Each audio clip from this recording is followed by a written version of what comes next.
La question de viol, c'est quelque chose qui se passe dans le monde entier. Il y a même de plus en plus de mouvements qui se sont mis en place, notamment le mouvement MeToo, pour mettre en exergue toutes les femmes qui ont été victimes de viol.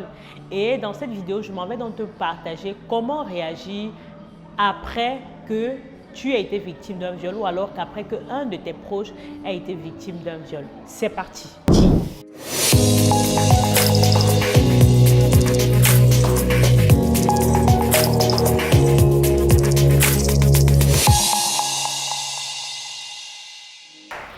Hello, hello! Bienvenue à toi sur ma chaîne YouTube S'expliquer. Je suis Linda Takou, sexologue. Mon ambition est de t'accompagner à trouver ou à retrouver une sexualité épanouie dans le respect de tes limites. Ici, dans cette chaîne, on parle principalement de sexualité parce que c'est un sujet très important, mais pourtant tellement tabou dans notre société, où on a besoin de mettre les mots pour soigner les différents mots qui entourent ce sujet.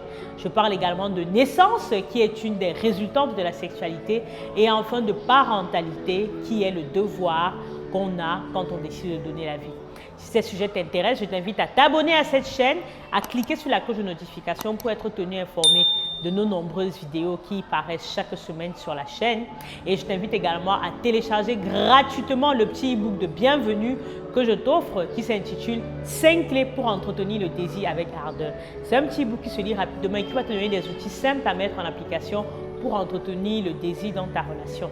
Et si tu as envie d'aller plus loin, immédiatement, toujours en bas de description, tu trouveras un lien pour réserver un appel de coaching ou de consultation avec moi. Et si tu veux participer encore plus à cette belle aventure, va dans la barre de description et remplis mon questionnaire pour me donner ton avis sur les sujets que tu souhaites que j'aborde plus souvent sur la chaîne et me donner des pistes d'amélioration pour qu'on soit plus nombreux à être éclairés et à être épanouis dans notre sexualité. Donc, comme je te disais en début de cette vidéo, j'ai envie de parler de comment réagir en cas de viol. La deuxième attitude qui est hyper importante à avoir suite à un viol, c'est de prendre la pilule du lendemain. Le fait que vous ayez subi un viol, que votre violeur, votre agresseur a sûrement éjaculé sur vous, il y a un risque de grossesse. Donc, vous pouvez tomber enceinte à la suite d'un viol. Et imaginez par exemple que c'est quelqu'un que vous ne connaissez pas du tout et que vous tombez enceinte d'une personne que vous ne connaissez pas. Déjà, il y a le traumatisme de l'acte que vous venez de subir. En plus, il y a le traumatisme de porter l'enfant de quelqu'un que vous ne connaissez pas. Il y a le traumatisme de la transmission. Qu'est-ce que vous allez transmettre à l'enfant à naître? Donc, pour éviter cela, je vous conseille vivement de prendre la pilule du lendemain. C'est également quelque chose qu'on peut vous prescrire à l'hôpital. Donc, vous voyez encore que c'est important d'aller à l'hôpital. Pour vous prescrire la pilule du lendemain, la pilule du lendemain se prend jusqu'à dans les 72 heures qui suivent le rapport sexuel. Donc, ça peut vraiment vous sauver la vie. Ça peut déjà avec le traumatisme de l'agression. Si en plus il y a un traumatisme d'une grossesse non désirée, en plus précoce, si on est dans le cadre d'une jeune adolescente pubère, vous voyez que c'est important. Et ça me rappelle d'ailleurs l'histoire d'une jeune femme qui avait d'ailleurs fait le tour des médias, d'une jeune fille qui avait été violée et qui est tombée enceinte alors qu'elle avait 14 ans. Donc, elle se retrouvait enceinte de quelqu'un qu'elle ne connaît pas, avec tout le traumatisme du viol. Malheureusement, elle n'avait pas été prise en charge et donc elle s'est retrouvée enceinte.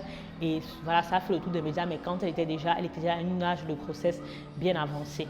Donc, c'est vraiment important. La pilule du lendemain après un viol, c'est indispensable. Pensez-y. La troisième attitude à avoir, mais la troisième chose à faire en cas de viol, c'est toujours à l'hôpital. Vous voyez que vraiment, aller à l'hôpital, c'est la base. Allez-y direct. Ne tardez pas, ne traînez pas, laissez de côté vos préjugés et ainsi de suite. Allez-y. C'est le fait qu'à l'hôpital, on va pouvoir vous injecter des antirétroviraux. Oui, parce qu'en cas de viol, il y a un risque d'attraper non seulement des maladies sexuellement transmissibles, mais surtout le VIH-Sida, qui jusqu'à nos jours est une maladie incurable. Il y a certes des traitements qui permettent de ralentir l'évolution du virus ou alors qui permettent de stabiliser, de vivre avec le virus, mais il n'y a pas encore de traitement officiellement curable ou officiel ou pour démontrer scientifiquement et répliquer à une masse de personnes importantes qui permet de soigner le VIH-Sida. Donc, le fait d'aller rapidement à l'hôpital va permettre qu'on vous injecte des antirétroviraux assez rapidement qui peuvent avoir une efficacité si par exemple vous aurez été contaminé par, par ce virus-là. Donc vous voyez que c'est important, une fois de plus, d'aller à l'hôpital en cas de viol. La quatrième attitude à avoir en cas de viol, qui est non des moindres et qui est même la plus importante, c'est le soutien psychologique. Vous ne vous rendez pas compte à quel point c'est douloureux physiquement, psychologiquement, mais surtout très traumatisant. Et donc, la victime a besoin d'être soutenue, d'être encadrée. Donc, si vous avez un proche qui a été victime d'un viol, surtout arrêtez des mots bizarres ou des paroles blessantes ou des paroles même accusatrices. Parce que j'entends souvent des paroles accusatrices aux victimes de viol. Par exemple, tu faisais quoi là-bas à cette heure-là? Pourquoi tu as porté, pourquoi tu t'es habillé comme ça, ainsi de suite. Et on blâme tellement la victime parfois que elle se tait, elle ne raconte même pas ce qui s'est passé et elle vit la douleur, elle enfouit la douleur pour ne pas la ressentir. Donc le soutien psychologique en cas de viol est important.